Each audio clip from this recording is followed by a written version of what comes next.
सावराजन्न अग्निरमण्यं प्रतमं ददत्ता गोमा परिवाहिरत्वा रक्षन्तोयन्तमवदत्वनस्तेवेदा प्रबुधा विनेशदा धादादात्रणां भवनस्य स्पदरदेवगो सविधानमभिमादिधाहो इमं यज्ञमश्विनवा बृहस्पते देवापाद यजमानन्यद्धाय हरजजानामहिजशर्मयगुन्दरत्नवे परहोदपरक्षा सनप्रजाये हरवेश्वमृणयेन्द्रमाणोरेरिधमामनादाः येन समत्नावदेवमन्विन्द्राग्निभ्यां भवपादामहेदा रथदारत्रादित्यापरस्वदं माक्रं चेत्तार मथिराजमक्रन्न हरिणाञ्चरविन्दवोदहवामहेयागाजिद्धमजिदत्वजिद्यः इवं न यज्ञाजिजस्वास्य कर्म हरिवामेधिनन्त्वा अनहरं परिहवं परिवादं परिक्षवं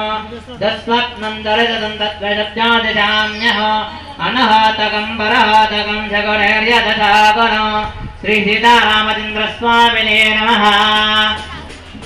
కన్యాదానం చేస్తే